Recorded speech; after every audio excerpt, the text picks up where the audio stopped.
문재인 대통령이 이명박 정부 때 추진했던 4대강 사업도 지금 수술대에 올려놨습니다. 특히 졸속 정책 결정과 집행 과정을 감사하겠다고 밝혀서 이전 정권의 책임 문제까지 파헤칠지 파장이 주목되는데요. 취재 기자와 함께 좀 더 자세히 알아보겠습니다. 김도원 기자 나와 있습니까? 네, 청와대 춘추관입니다. 예. 자, 문재인 대통령이 다음 달부터 4대 강부 6개를 항상 열어둬라 이렇게 업무 지시를 내렸는데요. 지금 10여일 만에 지시가 내려진 건데 4대 강 수질이 지금 어느 정도 상황이길래 이렇게 빨리 이런 지시가 내려진 겁니까? 네, 4대강, 특히 낙동강과 금강, 영산강의 수질오염 문제가 심각한 상태입니다. 기온이 높아지면 녹조가 발생하면서 녹조라떼라는 말이 유행한 지 이미 오래됐고요. 큰비디끼벌레, 실지렁이 등 더러운 물에 사는 생물들이 창궐하면서 수질오염 논란이 끊이지 않았습니다. 예. 결국 이번 조치에 앞서 지난 3월에 이미 국토교통부와 환경부 등 관계부처가 녹조가 심한 4대강 보유의 수문을 열어 방류량을 늘리기로 하는 등 수질 악화를 사실상 인정한 상태입니다. 예. 자, 김도원 기자, 4대 강 사업 관련해서는 이미 이명박 정부 그리고 박근혜 정부 때 몇 차례 감사가 실시되지 않았습니까? 예, 그렇습니다. 먼저 이명박 정부 때인 2011년 초에 감사원 감사가 있었습니다. 그런데 당시 결론은 4대강이 사업 이후에 홍수에 더 안전해졌다는 것이었습니다. 하지만 이명박 정부 말기인 2013년 1월의 감사 결과는 크게 달랐는데요. 4대강에 설치된 보들이 설계부터 잘못됐고 녹조 대비책도 세우지 않는 등 사실상 총체적 부실 사업이라는 지적이었습니다. 당시의 감사원 발표 내용을 잠시 들어보시겠습니다.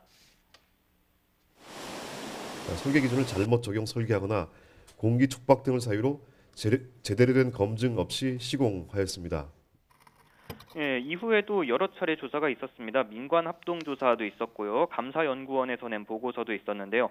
다만 이것들은 성과가 있었다고 하기도 하고 한편으로는 또 졸속 사업이었다고 하는 등 4대강 사업에 대한 평가는 엇갈려 왔습니다. 청와대 관계자는 이들 감사가 대부분 이명박 정부 시절에 이뤄져서 국민들이 볼 때는 충분하지 못한 것으로 보인다고 평가했습니다. 네. 자, 이번에 청와대가 정책 감사를 실시하겠다 이렇게 밝혔습니다. 이건 어떤 의미로 해석할 수 있을까요? 네, 청와대는 이번 감사가 누군가를 처벌하거나 비리를 파헤치기 위한 게 아니라고 강조하고 있습니다. 국책 사업을 추진하면서 왜 정부 내에서 견제와 균형이 이루어지지 못했는지 살펴보는 게 목표라는 건데요.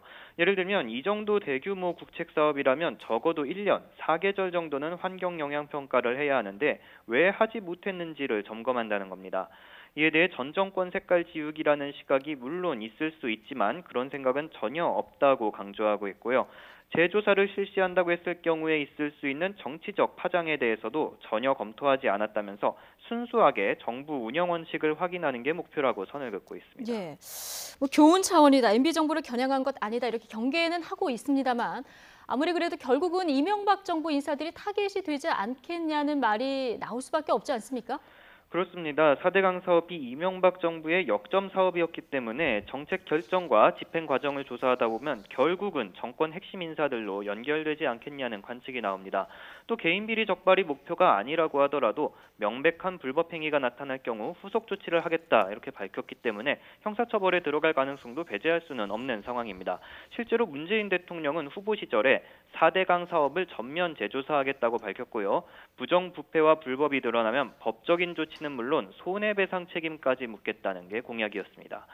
다만 당시 4대강 사업의 핵심 담당자들이 이미 퇴직한 경우도 많아서 민간인을 조사할 수는 없는 감사원 감사로는 한계가 있을 거라는 지적이 있고요.